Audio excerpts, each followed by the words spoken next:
Welcome back to A Celtic State of Mind. It's Wednesday afternoon. I'm Paul John Dykes, and I'm also delighted to be joined not only by Patrick McGilp, but by Big John Yogi Hughes. And John, loads of folk last week were saying, where's the big man?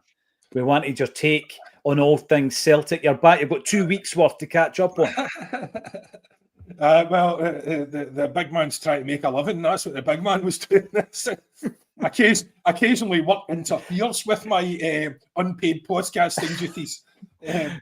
So as soon as I start receiving a fee, I'll reconsider my priorities.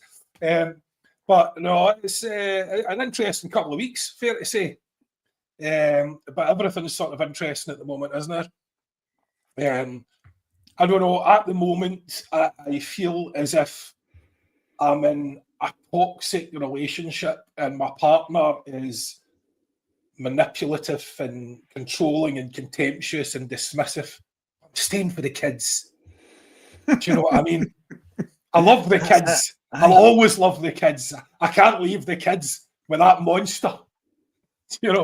So that's sort of how I feel about it. I mean, like even tonight, I think everyone, you're really trying to, get excited for the game. You're really trying to, get up and get behind the team. No problem getting behind the team. But I mean, at the back of it, it really is just, I mean, we simply shouldn't be here.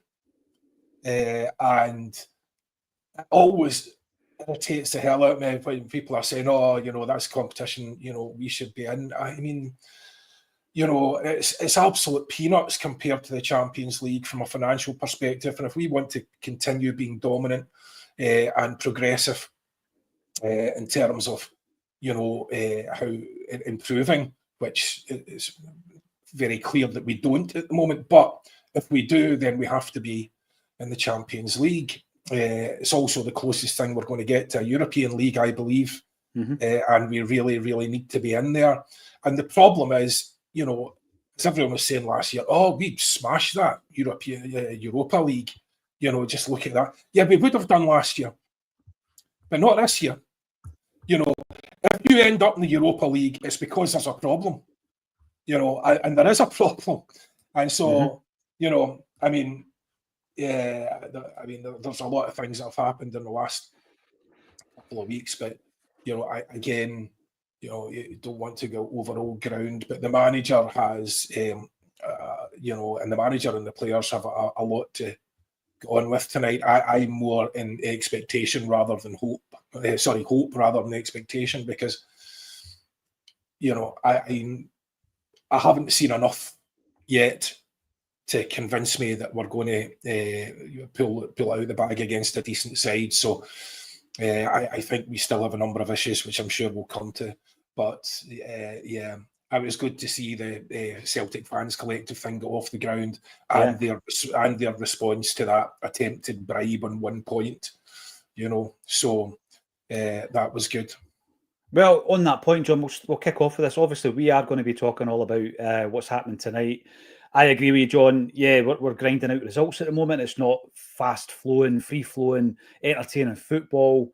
It's not as though we are absolutely rattling it out the park. So we go into this game and you're still kind of wondering. There's still players settling in to the team. And it'll be interesting to hear from the pair of you as to what team you think will actually play this evening in terms of the lineup. But this is the statement that you spoke about. And this type of discussion will be filtering in as it's an issue. And it looks as though it's going to be a long-term issue, because the Celtic fans collectively made a statement last night. I don't know if Kev Graham has mentioned the fact that his band is called the Celtic Cross Collective, and this is obviously a splinter group that's taken all the glory from his musical ability, John. But once Kev's back on, the podcasting poet can have his say. But this isn't just a couple of fans. This isn't just a couple of activists. This is the affiliation of Registered Celtic Supporters Club, the association of the Irish CSCs. It's Bhoys Celtic. It's the Disabled Supporters Association, the Supporters Association, the Green Brigade. Celtic Trust are in there as well. They weren't mentioned on the statement. And there was an invitation, and this is a big thing. I would like to hear your thoughts on this, Patrick. An invitation from the club to attend a meeting. Now, look at the date. The 16th of March was when this derby took place. And we know exactly what we're talking about here. This is when a group of fans were basically held against their will by the police on their way to a game of football. And there was an independent investigation which was commissioned by the football club, Fairhurst being the company that undertook that. And it just seems a bit unusual that all these months later, this is now available. So I think that's the first issue we would look at, Patrick. How long's the club had this? The results of this investigation? Because it doesn't take from March until now to investigate and compile that. I mean, there has been major criminal investigations done in quicker time, you know, and then you're waiting for it to come to court. But the evidence that Fairhurst have accumulated, you're not telling me that's now only available. This for me, and it goes back to what John said there, this is a club trying to kind of throw a bone at the fans collective, keep them quiet for a wee bit, let them chew on this for a wee bit, having not responded to the 7 points in the open letter by 420 plus Celtic groups, associations, affiliations, CSCs. So people who want to throw bricks at the collective might say, you're banging on about communication. The club wants to communicate with you and you're refusing. It's not as simple as that, though, is it? Oh, it certainly wouldn't reflect well on Fairhurst if it did take them 6 months to compile a report. I don't think it did. I mean, you've seen enough videos and pictures on the day of what happened. I think they set up an email within a couple of days, and I'm sure anyone involved, anyone who's seen it, was obviously quite keen to give their view of what happened so that justice could be done. I mean, I know these things take time, investigations and stuff, but I find it hard to believe that they've only just received these results 6 months on. I don't think it would take 6 months. As you say, you have quicker police investigations. And it's very handy that when they're under the cosh with regard to communication and representing fans, that they suddenly turn around and say, "Oh, we've got the results for this, by the way, don't you come in for a meeting?" I can see the criticisms, to be fair. Obviously a lot of the open letter was about communication. A lot of the criticism has been about communication. The communication has been woeful. I think even Brendan has sort of hinted at that. He says in typical Brendan fashion that the quality of your life is the quality of your communication. What a line. So I can understand the criticisms and, all things being equal, it probably would be beneficial to go into a meeting and discuss the results. But we're now at a state where you just can't seem to negotiate or interact with these people without, pure intransigence. I know for a fact that the Green Brigade, I think, have turned up at meetings and they've had one or two guys refused at the door and have therefore walked away from the meeting entirely because the club didn't like, one or two people's views on Palestine or how close they were to that issue. And when you're calling for the resignations and you're having to make a bold stand due to the state that the club is in, you can't then retreat from that. This is only a few weeks old, this collective, so you've taken that bold stance, and I think you need to stick by it.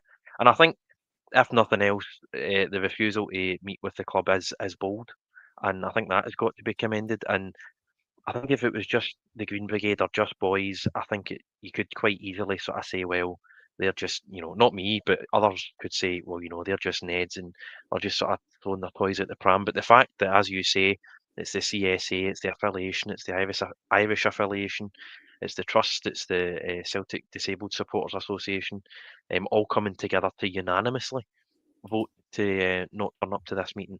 I think it sends a tremendous message that, we want communication. A closed doors meeting with certain representatives is a start. But you're only really half answering one of the 7 questions in that open letter, and what we want is a response to all 7. And if you can't do that, obviously people need held to account. People need held to account anyway, due to the failure against Almaty. But I think, if I don't know the inner workings, if this really has just come out, this report, and they are genuinely offering out an arm of friendship, then unfortunately it's came at the wrong time, because they have failed in their duties in terms of trying to get us into the Champions League, and we are now in a position where it's a bit of a standoff, and both sides need to look after their own interests. So I think it's a bit opportune myself. I think they're trying to sort of, try and bridge that gap without actually anyone taking any sort of accountability. But I think, on balance, I think it was the right choice to knock back that meeting. I'm sure because the meeting's been knocked back, it'll probably come out in the next few days anyway through Twitter or the website or anything like that. And it will be interesting to see what comes of that, because obviously it was, in my opinion, sort of excessive force by the police, and there didn't seem to be any real reason for it. From what I could see, maybe the police knew better, but I doubt that. So, I mean, the results will be interesting. I don't know why it took that long. I think I broadly support the stance of the collective, because we're now in a position where they have not communicated with us, they've not done their job properly, and no one's taken accountability. So why on earth should we bother turning up to the door to meet with them when in the past, individuals have been turned away for no reason? So to go back to the point, I think it is the right decision, and the fact it's unanimous as well, I think it says a lot about where the support is at. To your point, Patrick, this club has a massive problem with Neds, but they're all non-executive directors. Can I get that? Can I get that on one of the motivational frames that you would see in some corporate building, John? Because I'm now thinking in relation to that, when it comes to the whiteboard in Michael Nicholson's office, I'd love to get a wee shot of that whiteboard. Let's see what's on it. Let's see what's been highlighted on there, Michael, shall we? Lots of good comments coming through, not all agreeing with us, and that's fair, and that's what we welcome. Raymond Flanagan, what was the outcome? We don't know yet, Raymond. As Patrick says, it will be released, I'm guessing, but this was, a preemptive meeting whereby the findings would be shared with these groups. However, in relation to that, I think if you go to that meeting, you're then, the pendulum swings in favour of the club. They're calling the shots then. We'll call a meeting to discuss at this one point, and you will all turn up. And what the groups are saying is, no, actually, we signed an open letter with 7 questions on it, and you haven't answered a single question yet. So I think, on balance, like Patrick, they were right to do so. And it's not just a few different individuals, as I keep saying. It's associations and groups, the Celtic fans representing a hell of a lot of supporters. David Boyle, we will be getting on to how we line up tonight. You reckon it should be a 4-2-3-1. Engels beside McGregor. Engels makes my starting lineup, David. I'll run through that individually and I'll explain it, not just because I'm a fanboy. Ronnie Young brings up the point, to be fair, we had an independent investigation at work and it took 18 months. I think it's how they justify their fees. I get that as well. It just seems the timing seems a little bit coincidental, Ronnie. Maybe I'm getting very cynical in my old age, John. Michael Riley, my European state of mind, expect the worst, hope for the best. That's how you're feeling tonight, John, isn't it? I mean, let's talk football for a wee bit here. Where we are, the fact that Brendan has come out and said, look, I want to stay at this football club. He's obviously just going to have to run with what he's got. He managed to get one guy outside of the window to join him, John. We've had a couple of results.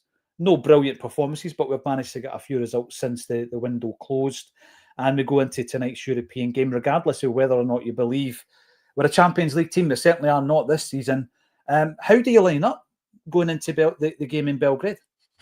Well, the first thing I'd say is, I would say that this has all worked out pretty well for Brendan in terms of, the board clearly are a shambles and the recruitment is a shambles, and it has been since he got back. But he also oversaw what's pretty much the worst European result in our history in context of the money and all the rest of it. But the problem is the money isn't Brendan's issue.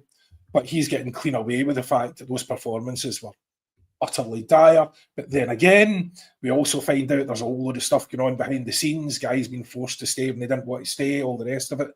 So, Brendan has come out of this basically scot-free, but as of tonight, he's the one that said he wants to move on. So he needs to move on. And we need to start seeing some results from this team.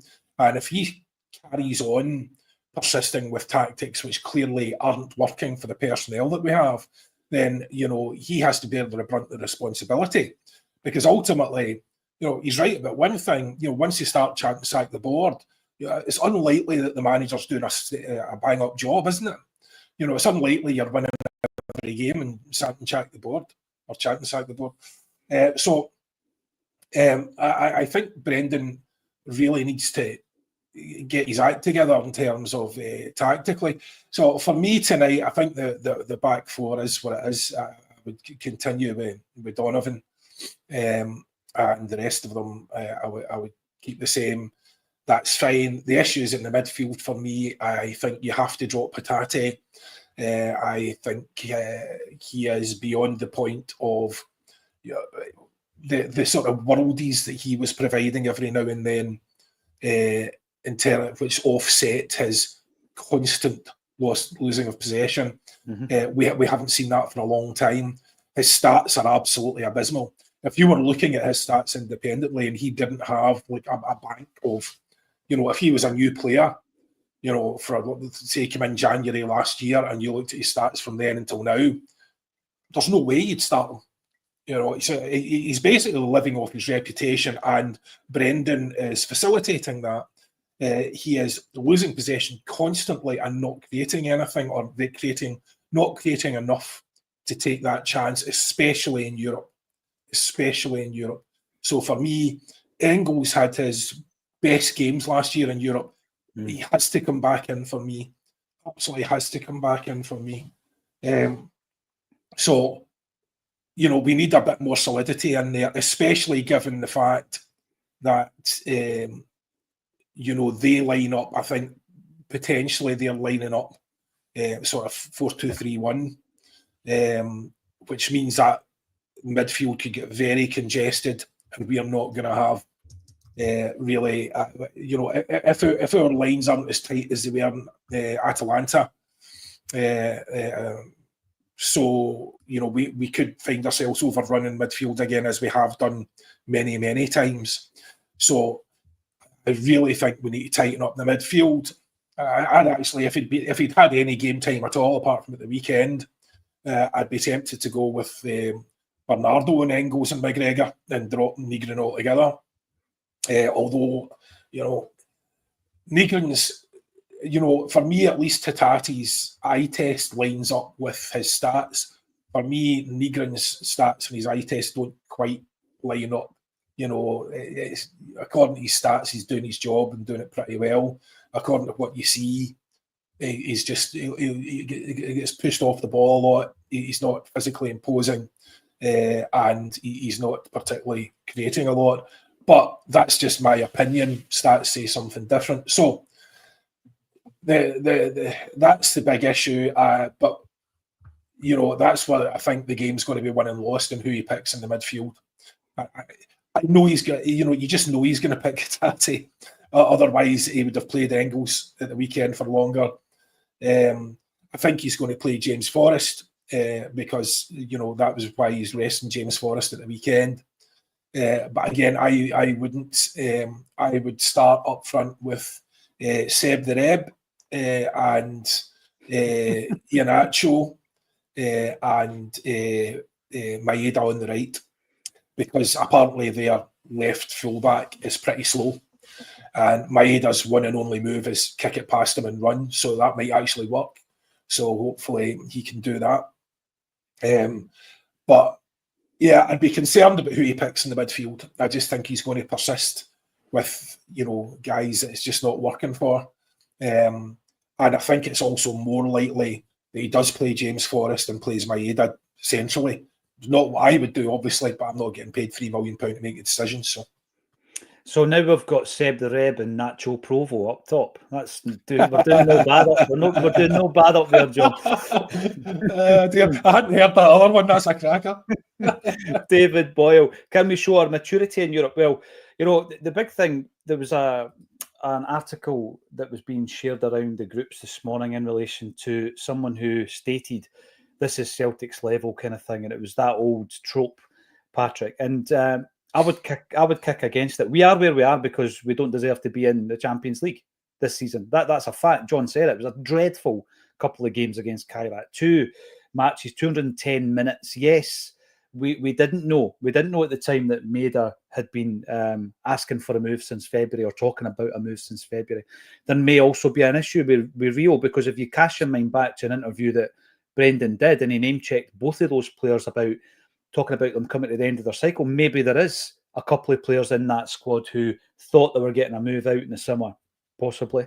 There's also the issue behind the scenes, Patrick, of someone at the club trying their best to make it uncomfortable for Brendan by selling stories to the rag that will not be named. So there's all that stuff happening in the background. But we should be beating Kyra over 210 minutes. Absolutely. And I agree with John on that. And because of everything else, I don't think there's been as much focus on the results as probably would have been had we had a good transfer window, etc., and there wasn't the fan action ongoing. So I totally agree with that. But in relation to tonight, then, a European state of mind, I still think that feeds right into a lot of the mentality in the boardroom to say, oh, it's too hard in the Champions League, and if we get a run every few years, we should be glad of that. I think that's just a terrible vision. It shows that you're kind of playing into that barrel. And only in February did we show that we could compete. We had 10 games last season in Champions League. I'm a great believer. All this chat about, playing a football outside of Scotland's come back to light due to the minutes of that meeting, etc. We won't change the main stand until we're playing outside of Scotland and all this nonsense. But in terms of that, I think this is it. This is your European Super League. This is as close as you're going to get to it at the moment for a club like Celtic, Patrick. And we could have been doing what we did last season, but we were ill prepared. But I'm not going to write it off after just one failure this season. I still think what we did last season, we could replicate that. And that's why I'm not buying into it when people say we had a bad transfer window when we spent the 26 million quid. We spent the 26 million pounds and we went on a great run in Europe. So I can't see how you would focus on that transfer window the way we have this season. So what's your take on it? Europa League and be thankful, or no, actually, let's do better and let's repeat what we did last season in the Champions League? I'd obviously prefer to be in the Champions League. I think we need to be used to competing at that level. It's where like the Club Brugge are, it's where Benfica are, it's where teams like Ajax and Feyenoord are. And fair enough, when these teams drop into the Europa League, they're usually in the latter stages and looking to win it. But they still want to be in the Champions League. And that's where I think we all want Celtic to be. I think these articles that talk about the Europa League being our level, I can only imagine people are writing that because they think it's the type of level that we can actually go on and win the thing. I don't think any of us are expecting to win the Champions League. We want to, get that top 24 space, see what the luck of the draw holds, and then just, sort of cross our fingers and hope sort of thing, especially against teams like Bayern Munich. But in the Europa League, I mean, Yogi's right in what he's saying.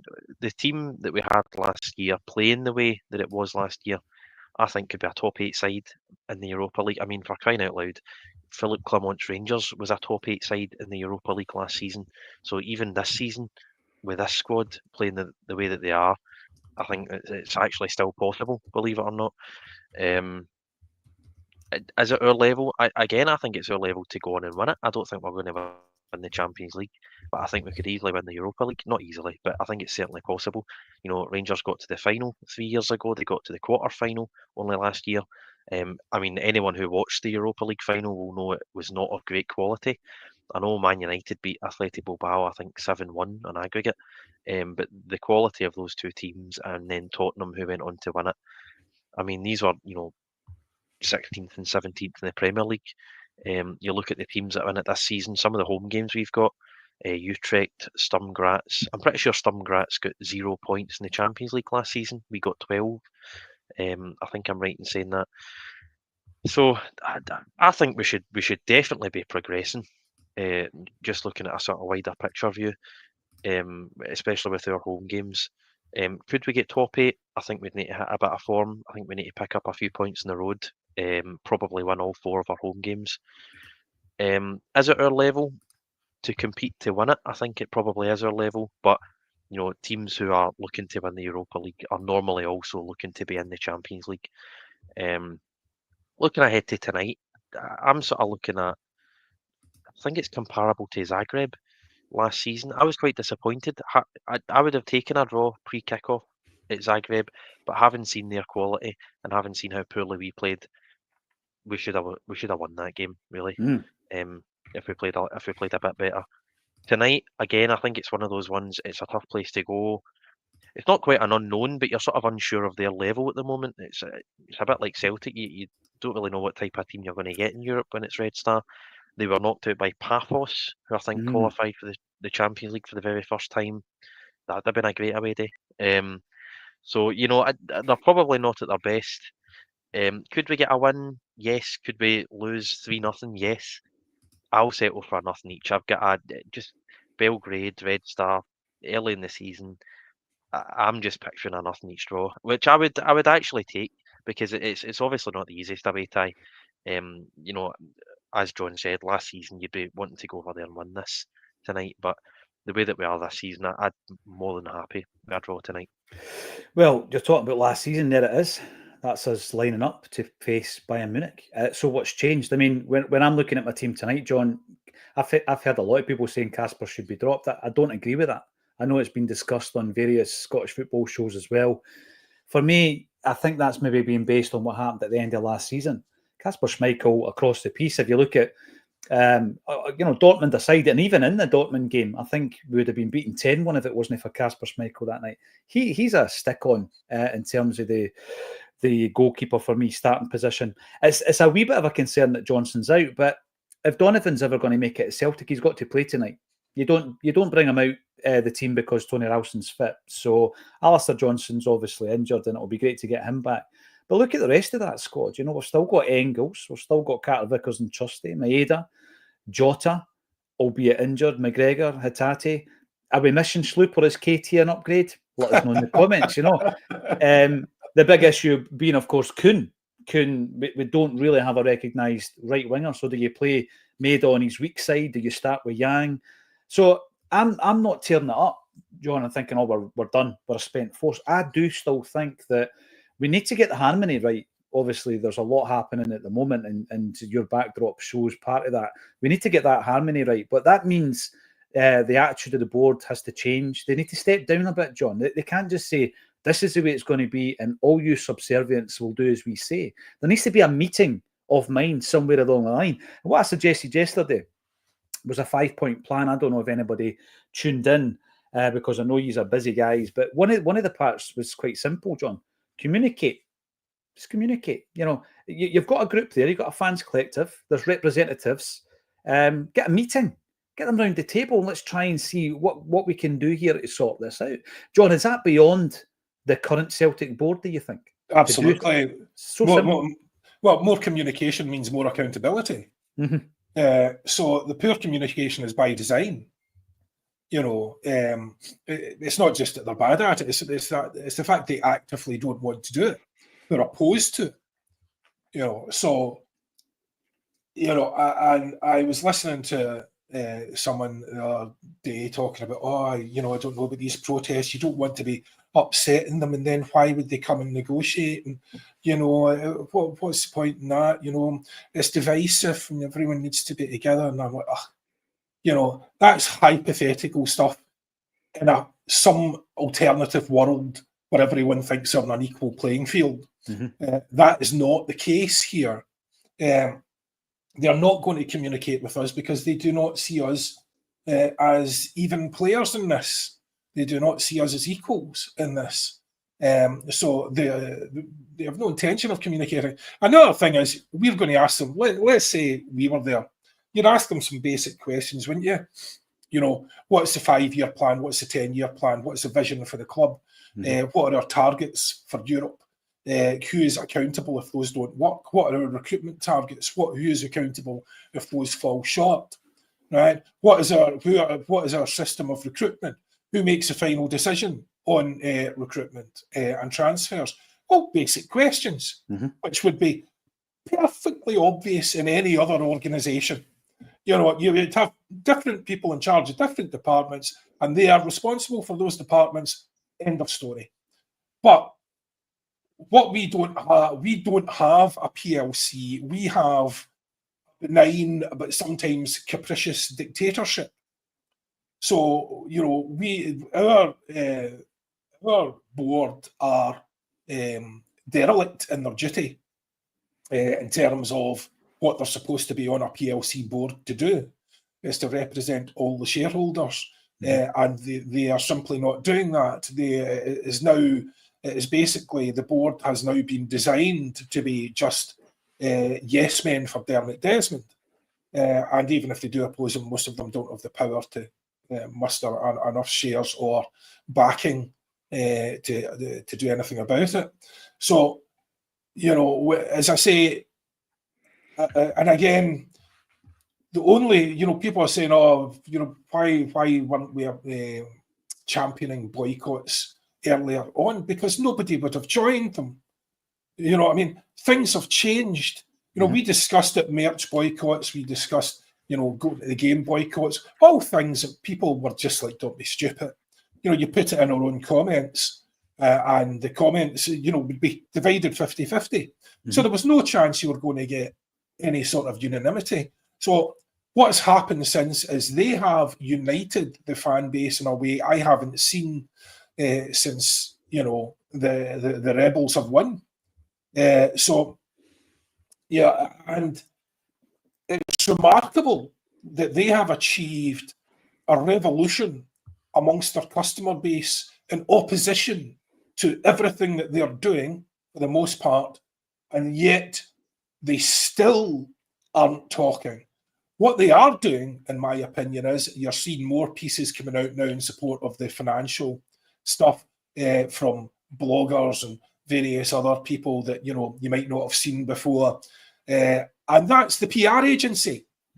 So that, when people are talking about they're bringing a PR agency in, what do you think the PR agency does? That's exactly what it does. So they are going to try now and divide the fairly unified support. They're going to try and chip away at that. That's the first step of that was, here's a meeting about this one point. You're going to see stuff constantly appearing in your feeds from people you weren't maybe seen before about, wow, if you really understood FSR, you'd understand this is a danger to the club, and these guys are being incredibly sensible by not buying anybody, and you're just grateful to have them. So you're going to see lots of articles like that. You're going to see lots of chipping away at that. They'll be paying these guys a lot of money. That will be on a daily basis. You'll be seeing that. So you have to be able to dismiss that. And you have to have it clear in your own head that this is a long-term campaign, because there is literally nothing we can force them to do. So we just have to, as their fan base, make it very, very clear we are opposed to everything that they are doing, because we believe it is destroying the team. Now, it might not be destroying the balance sheet, but it's certainly destroying the team. And ultimately, if they keep doing that, it will destroy the balance sheet, because you're not in the Champions League. You've just lost 40 million. People will not take up their Europa League tickets. People will get, and if the team continues to perform badly, you can see attendances at Europa League dropping off a cliff. Because it's the principle of the thing, it really is, and that's what I'm saying. That's why I made that point about the start about the toxic relationship. So I really, really want us to succeed.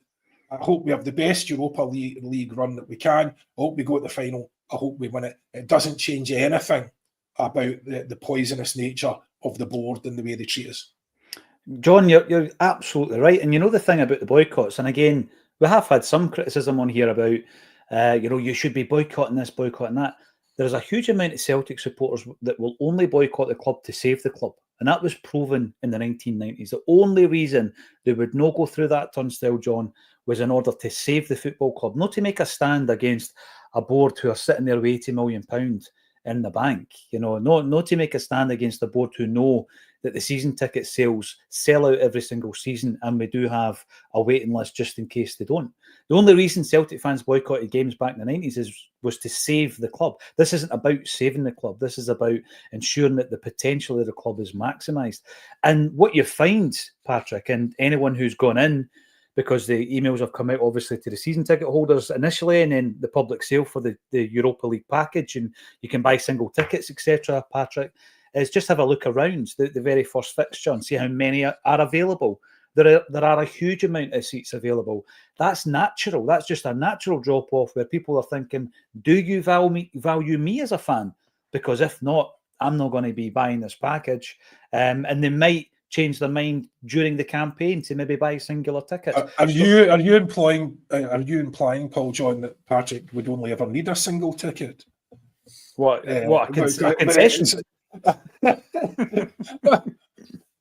Well, I mean, because he would always be going his own, wouldn't he? Sorry, Patrick. There is that.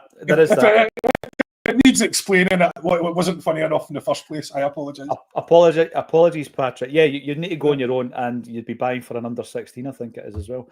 But I think that happens naturally because you're not valuing your supporter. They don't feel supported and valued.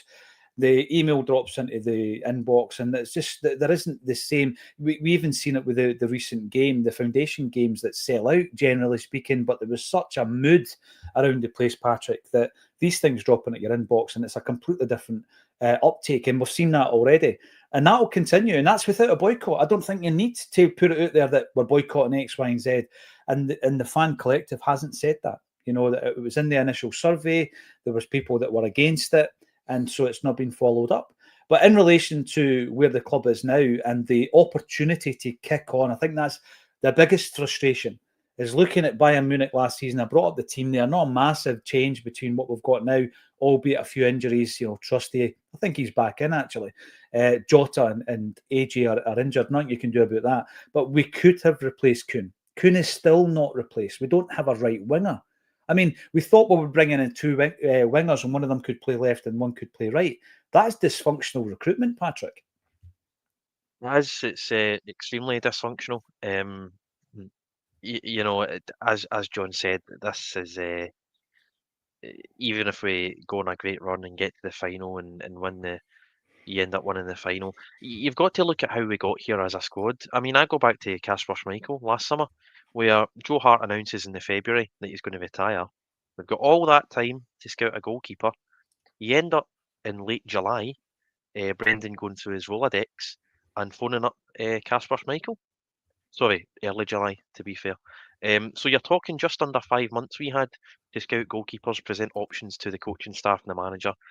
And they've looked at those, if we did indeed present them options, we've looked at those and went, right, I'll have to phone up the 38-year-old Kasper Schmeichel because these options are pretty dire.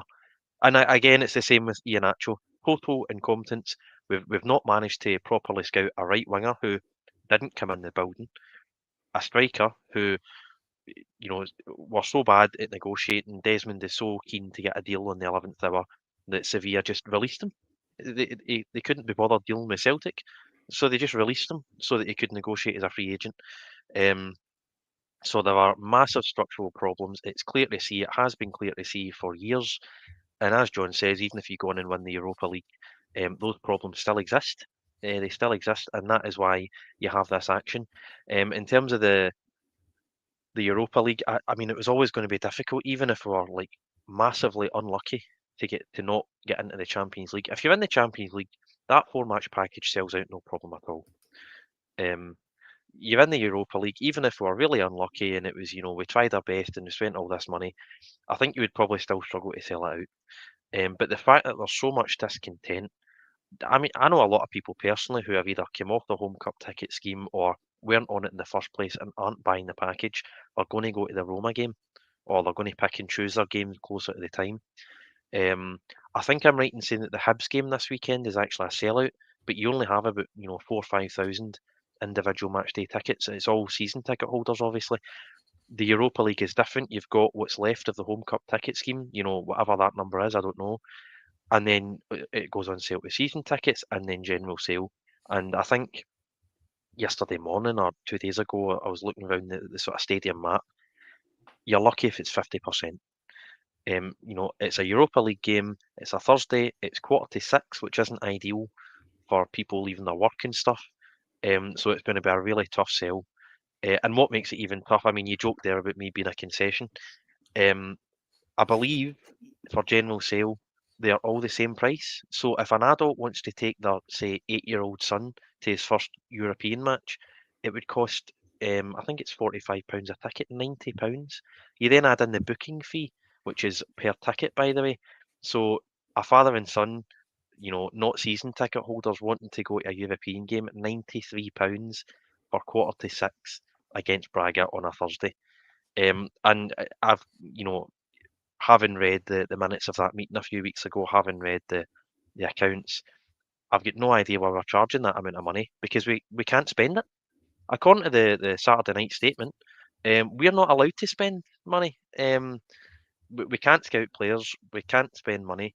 They're not going to do up the main stand, but they're still going to charge the fans a fortune to attend Europa League matches. So I think that is why there is a general discontent, and why the discontent has, it's not died down. If anything, it's ramped up, and it's why it's still present. And we'll come on to talk about it as well. Saturday, I think, is going to be a really interesting game. I think the atmosphere is going to be a bit toxic, but it's going to be the first time that the board have sort of felt the wrath of the entire, home support. It's been a few away games, but Saturday will be really interesting. Just on the accounts, again, masters in communication. These guys, really, really smart people. 6:30 on a Friday evening. That doesn't scream, trying to hide anything, does it? And of course, the big one for me, I don't know what you guys all thought of it, but £10.5 million in corporation tax, because we don't know how to spend the money that we make. So we're giving 8-figure sum, 10.5 million to HMRC. I know we're sort of all big fans of HMRC back in 2012, but I don't really want to be giving them that amount of money. That is a quality player right there, 10.5 million, and because we have no imagination whatsoever, 10.5 million. So, I think that's why the unhappiness is still festering. That's why people aren't buying their Europa League tickets. To be fair, I mean, that Braga game at home, I think that's still 8 days away. You'll get a better idea, like, when the match kicks off, just how many have bought their tickets. I'm sure there'll be quite a lot last minute deciding to go. But there's no way that's going to sell out. I think the Roma game stands a bit of a chance. But obviously there's going to be a lot of people who just can't be bothered, because we have already failed this season because we're not in the Champions League, and the board are still insulting us by charging us a fortune and not communicating. I agree with that. John, I know that you're a busy man, so I'll run through the 5 points, because Patrick's covered quite a few of them here. And if the board were to do this, then the whole mood changes. And the whole mood changes virtually overnight. And I think one of the first things that needs to happen is you get rid of the rat. Who is the rat? Who sold the story? Do the investigation, get rid of them. And that's the first action that you take. You communicate, not only with the fans collective, incidentally, but you communicate better with fans, just generally. I mean, we've got apparently a media team with 30 people in it. Can you imagine what you could do with those 30 people in communications and media? You'd be able to get people to sit down and explain what the roles are and what the vision is, John, in terms of Paul Tisdale, Sean Maloney, Michael Nicholson. I mean, you could do that. You could actually put it on your channel. And I think also, if indeed, and I say if, the person who is the rat is on the board, then it also gives you an opportunity to reshuffle that board and reset it. Let's have a reset. Let's bring in some new blood. We've spoken, John, about these people who have been on there far, far too long. Give Brendan Rodgers a new contract. Wow. And instantly, there's a togetherness again between Brendan Rodgers and the club. So there's 2 pillars of this holy trinity. And I think at that point, and probably before all that happens, set up a meeting with the fans collective. The fans collective will send representatives, not to show them the Fairhurst report, but to answer the 7 questions that have been outlined. And I think also you tear up the recruitment department, John. You tear it up. You start again. It's not working, right? I mean, they're going about this strategy that Celtic have got, this plan that we've got. There is no plan. The plan is basically to buy players as cheaply as possible and sell them for as much profit as possible. We don't have like a cheat code that nobody else can tap into, John. We don't have a system that nobody else uses. We don't tap into markets now that nobody else is tapping into. It's just buy cheap, sell for big profits. That's the plan. That needs torn up. But our transfer policy doesn't tie in with our football policy. There's no end product to that transfer policy except on the balance sheet. So, at no point is it tied in with, shouldn't we be improving on the pitch year by year and building on that? Yeah. It's just not even a thought, and every time we think that has changed, they prove it hasn't. How foolish now do we feel about all our optimism? Back when Lowell left and we thought, oh, things have changed here, we've signed a few players and all the rest of it. Oh, what fools are we? Just again, sometimes I hate being so cynical, but you just look naive if you don't appreciate how cynical they are, and you don't appreciate how much that they don't care about what we think. And this is going to have to be a long game for me, in as much as the person that needs to be affected here is Dermot Desmond, and he won't be initially, and he will just ignore it, and he might even double down and make life difficult for us and all the rest of it. But ultimately, this is Dermot's big toy, right? And if he thinks his legacy is going to be that with the thing he is most proud of and talks about more than his super yacht and his plane, if he thinks the legacy of that is going to be that everybody hates him and he is roundly detested and nobody appreciates anything that he's done up until this point, because all he'll be remembered for is refusing to listen to the fans and basically being a dictator with his 34.5% or 34.7% of shares and the other shares that he controls through other vehicles. But, that's essentially what it is. We have to make it so that he and his son understand that their legacy will be forever tainted and that we will not tolerate this way of going on anymore. We're just not going to tolerate it. And there has to be a movement here away from the dictatorship and towards a proper PLC, where everyone is represented, everyone is accountable. The board reflects the values of the company, and those company values are decided by a board and not by Dermot Desmond. You hear all the time people talking about, it's not Peter Lowell. Peter Lowell is just executing what the plan that Dermot Desmond and I can't remember his name now, Brian, whatever it was, they told him to execute. Yeah, but they told him we need to change the transfer strategy. They didn't say we need to never make any progress. They didn't say we need to store money, hoard money until to the point where apparently, we now that puts lie. That point that Patrick made there and has been made elsewhere, I'm sure, many times. The fact that they have said that we can't spend the money and we don't know what it's for gives lie to everything that you said about the club is financially well run. That is a clown show. What that means is the fans have gifted them so much money they don't know what to do with it. Right? They're like drug dealers coming into cash and they're stuffing cash under their bed because they don't know how to launder it. You know what I mean? And it is literally, the fans have invested so much. We've given them so much.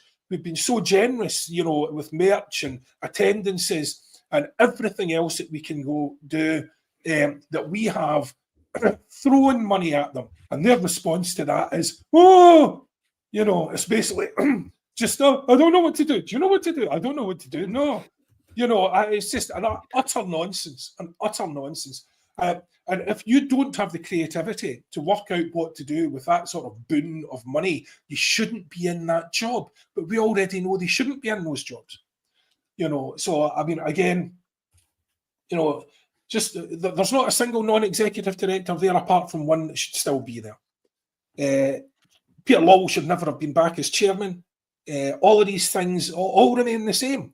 The Nicholson should never have been appointed. He was never a CEO candidate in the first place, and he was just the guy that was in the building. It's just, from the executives to the board members and the crossover, it's an absolute joke. And, Dermot Desmond is still a non-executive director, despite the fact his son sits in his proxy the whole time.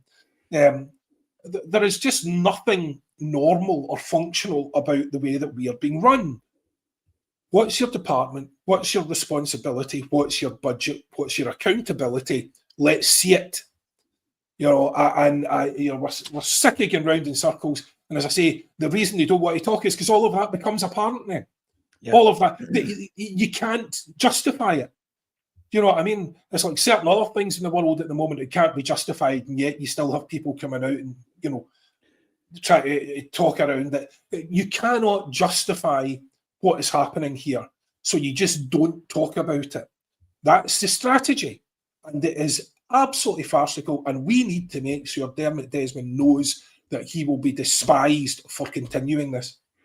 There is a quote that came to light over the last few days, John, and I'm sure most of you will have seen it, but thank you to the Chucky R Lad fanzine for coming up with this graphic, John. There it is, and this is not made up. This was genuine. Did you see it, John? Yes. Is this a golf club one? This is a golf club one, and for those listening on audio, I will read it out word for word, verbatim. In one open letter, he urged the club's other members to make a stand. He, being Dermot Desmond, said, "If we do not stand united against this Putinesque regime, the integrity and standing of the club will be profoundly and permanently compromised." Who made the statement? Was it us as fans, or was it Dermot Desmond's to one of his golf clubs? Deary, oh my God! And by the way, maybe the Celtic Fans Collective should get Dermot to write the next letter to the board. That needs to go in a banner. That needs, he'd have been much better at writing a statement. Incidentally, you're talking about the amount of money there. It brought back, having so much money and not knowing what to do with it. Unfortunately, I've never been in that position. But I do remember Pablo Escobar's elastic band bill was $2,500 a month just for the money. I think it was 10 grand would fit into an elastic band. It showed you how much money. I don't know what Celtic's elastic band bill is monthly, but it would be interesting to know. I'm sure it's in the accounts. In relation to tonight's game, Patrick, there is a game to win. It's a European game. And I do, Celtic could be playing a friendly, and I'm tuning in and I want them to win. I want us to do well in this competition this season, in spite of the board, but not to try and prove that this is our level. I thought we proved last season that Champions League is our level. And don't get me wrong, that doesn't mean to say I think we can win it, because we can't. It will not happen whilst we are in the Scottish League with the revenue streams that we have. It will not happen. But I tell you what, as a Celtic fan, give me 10 games a season in the Champions League, and I'm a lot happier than I am sitting right here. So in relation to my own team, here it is, and I'll give you my rationale behind it. So yeah, Casper absolutely starts in goal. Colby Donovan, play him. Even if Ralston's fit, play Donovan. He's got to learn. KT starts the game. Scales and Carter Vickers, can't argue with that personally. And by the way, John, I'm sticking to the shape because I'm not expecting it to change. I would like to see changes with regards to that, but I'm sticking with the shape. My midfield three, I'm bringing Engels back. I agree with you, John. But I'm going to drop, and this is only because I think Engels is more suited to the kind of right-hand side. I'm going to drop Nygren, so Hatate stays in, although I agree he's not been the creative force that we know he can be. McGregor's obviously playing in the six. And then up top, I'm playing Tunetke, Iheanacho, and Yang. There's the Shockaroonie right there. So Maeda, he doesn't even get a game. He's on the bench. And the reason for that is because we're loaded for quality on the left, but not on the right. So I would rather just play Yang than play somebody out of position. That's where I am. Patrick, what do you think? What changes would you make to that lineup? I actually don't think I would change anything. In terms of what I would go with, I would go with exactly the same team. Casper's come in for a bit of stick this season. I don't really understand that. We've kept quite a lot of clean sheets. The thing with his distribution is, I think that's down to our attacking performance more than anything. He was brilliant at distribution last season. He maybe, wasn't the best shot stopper towards the end of last season. He obviously had an injury. But we basically have no creativity this season up until, the last sort of game and a half, essentially. And we've been stuck passing it around the back. Now, if we're constantly passing it around the back and giving it to Casper more often than what we would have done, he is more liable to make a mistake. His actual goalkeeping has been brilliant. Our defending, actually, in general, we've got a pretty good defensive record this season. It's our attacking play that is at fault, and the best form is of defence is to attack and all that sort of stuff. So I think if we get going in the forward areas, and Casper's our number one pick, I think we'll be absolutely fine. I think the stick that he's come in for is pretty unreasonable. I agree with both of you that the back four picks itself. I think you made a good point on the eye test, John. You know, Nygren's numbers actually look pretty good. He got 2 assists there at the weekend. He's obviously scored against, I think, Livingston and Aberdeen. When I watch the guy, he is so slow, and I've never known a player to lose the ball so much. When Olivier Ntcham first came in to Celtic, his first season, he was brilliant. I don't think I've ever seen him lose the ball once. Never lost possession. After his first season, you know, his Celtic career went downhill a wee bit, but fantastic at keeping possession. Nygren is the total opposite. Whether he's played out in the right wing or whether he's sort of right of midfield, I think he loses the ball far too much for me. So I'm going to go with your midfield, Paul John, and I'm playing Engels. And then, you know, it's a bit of a toss of a coin with Yang or Forrest. You know, both have their positives, both have their negatives, but I think you've got to stick with Iheanacho and Tuneke up front, and then, you know, he played Yang at the weekend. Forrest never get a sniff, so I think you've got to go with Yang again. So that would be my 11. And you know, I've given my score prediction. I think it's going to be a nothing each. And in the grand scheme of things, I don't think that's the worst result in the world. I think we're capable of winning. I think we're actually marginal favourites with the bookies, which is incredible. And hopefully we'll give the team a lot of hope. But you know, again, as you've said, this is a competition that we should be really kicking on in. It's a competition that we should be looking to get to the final stages of. And you know, one final thing actually I seen last week, you know, Bodo Glimt got to the semi-final of this competition, and they're building a new stadium. They're building a totally new stadium. We can't build a main stand, and dare I say it, I think labour in Scotland is cheaper than it is in Norway. I'm pretty sure Norwegian wages are pretty high, and they can afford to build a totally new stadium, but we can't afford a stand. So that shows you the creative vision of Bodo Glimt and the creative vision of the Celtic board. You know, there's a team like that. You know, we called them a Wi-Fi password, I think, back when we played them in 2022, or certainly the football world did. And they have more vision and ambition and direction and creativity in their, you know, executive team than Celtic do, which is just a shambolic place to be, unfortunately. Well, can I just say, sorry, just to your point with the keeper, yeah. I mean, it's not really a discussion because Sinisalo came on the other day and was all over the show for a lot of it. I mean, he was really, really.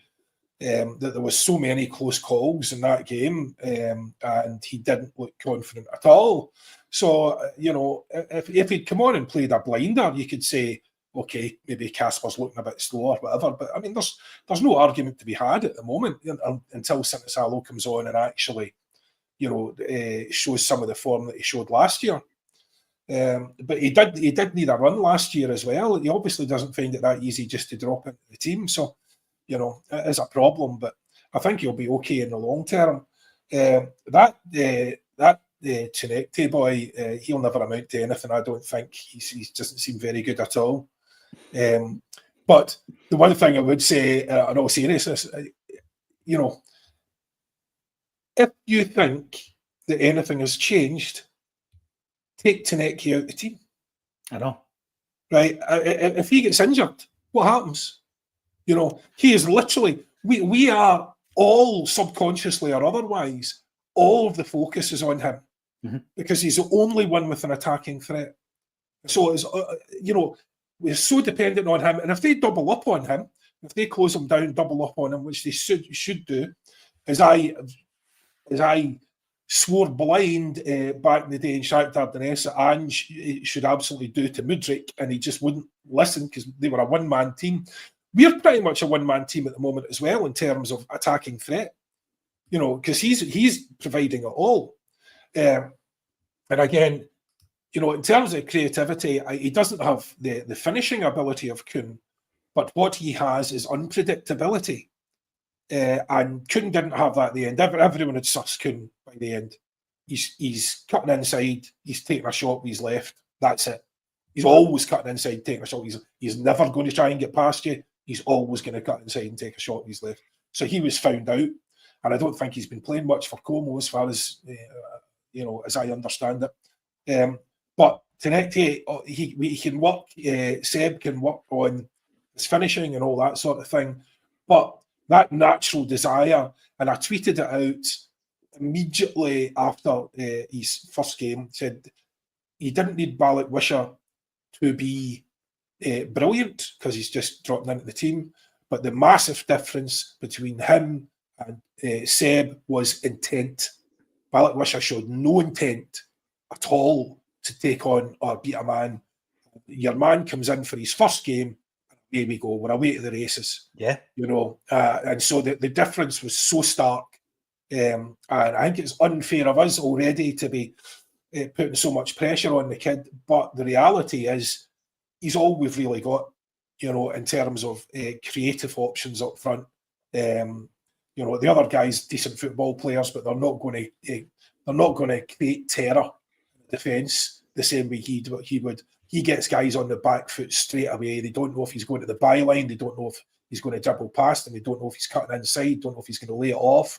That's what you need. That uncertainty is absolutely vital. Otherwise, we are so easy to play against. We are so predictable, and it is unfortunate for the boy. All lies on his shoulders, but that is the truth of it. And I hope, John, KT's a bit of an attacking force and they can forge a relationship down the left-hand side. One thing I want to point out, this morning I was talking to a friend of mine. As most of you will know, I live in Dunfermline, have done for 20-odd years. And he is a Dunfermline fan. He was telling me, actually, in terms of this very difficult thing that we have an issue with, John, communication. He was telling me that Dunfermline Athletic have set up a fans forum event at a brilliant venue, actually, in Dunfermline called the Alhambra, which is a theatre, right? So here we go. I'll read this out to you. Dunfermline are pleased to host a fans forum event on Tuesday, the 30th of September. Right, manager Neil Lennon, CEO David Cook, and chairman Jim Leishman will take to the stage to discuss the latest news from East End Park and answer supporters' questions. What a novel idea that is, John. The wee pars for Halbeath Road can do that. Yeah. Book a venue and you come. Let's talk. Easy peasy, and Celtic have just not done it. I just imagine the guys on the stage, our manager, our CEO, our chairman on a stage. Wow. I'd buy tickets for that. Absolutely. Right. Here we go. Plunge McNugget. What's a glory hunter? Interestingly enough, just the other day, somebody was asking me about Celtic fans being entitled and all this kind of stuff. I'll tell you something, guys, right? This is just my opinion and my experience.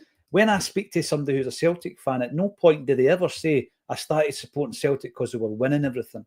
I have never met a Celtic supporter who got into Celtic because we were winning stuff. It's always been, I was born into it. It's been omnipresent. It's been generations in my family going back to X, Y, Z. It's never about the winning. It's great that we are winning. And I think that the fact that we're used to winning means that we demand higher standards. But absolutely, in relation to the reasons behind it, I don't think it's got anything to do with being glory hunters. And by the way, you won the corners of glory hunter, by the way. I just thought that was a good opportunity. And another one, Steve, why is Acsom giving Tommy Sheridan a platform?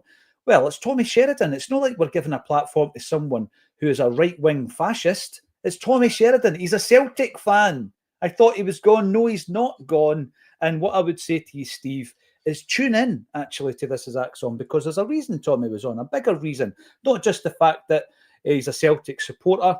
Cal McIninch, a great Scottish actor, plays Tommy in The Hack, which is a 7-part drama which kicks off tonight on ITV, and it's all about the phone hacking scandal. Well worth a watch.